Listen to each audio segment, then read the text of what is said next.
Hello students, today I am going to discuss chapter 7 Cube and Cube Roots. Before starting the chapter, let us discuss what is cube. In geometry, you are knowing cube is a solid figure which is having 3 sides. That's why we are saying it 3-dimensional figure. Now we will discuss what are perfect cube numbers. The numbers which can be represented in the form of multiply of a number 3 times, like 2 into 2 into 2 is equals to 8. We can represent this as 2 to the power 3.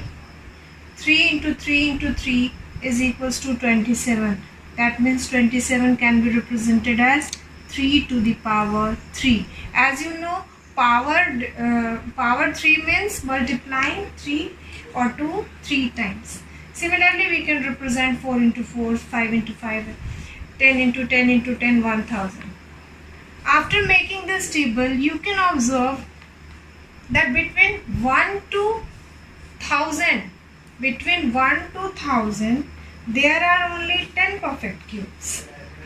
One more thing you can observe by looking this table, the cube of even number is even and the cube of odd number is odd. You can observe the pattern. This 5 into 5 into 5 is equals to 125, which is odd number. So one more thing is clear, that cube of even number is even and cube of odd number is. Now see prime factors of cube numbers. You can observe here 4 to the power 3 means 64. We can represent 64 as prime factorization 2 into 2 into 2 into 2 into 3 times 6 times 2. We can divide it like that, 2 to the power 3 into 2 to the power 3. Similarly, 15 to the power 3, that is 3375. It can be also represented as the pair of 3. 3 to the power 3 into 5 to the power 3. What you have observed, you can see all the factors, the cube numbers having the factors in the combination of 3 numbers. 3, here also 3. We can understand this concept by this example also. See, after finding the prime factorization of 216, we can see that 2 into 2 into 2, 3 into 3 into 3. That means 216 can be represented as 2 to the power 3 into 3 to the power 3. So that 216 is a perfect cube number. Now see another example. Is 243 a perfect cube? After finding the prime factorization of 243, I have got 3 into 3 into 3 into 3 into 3. 3. Is this in the triplets? All the digits are in triplets? No. 1 3 is in triplet. But there are only 2 3s. One more 3 is needed here. That's why this 243 is not a perfect cube.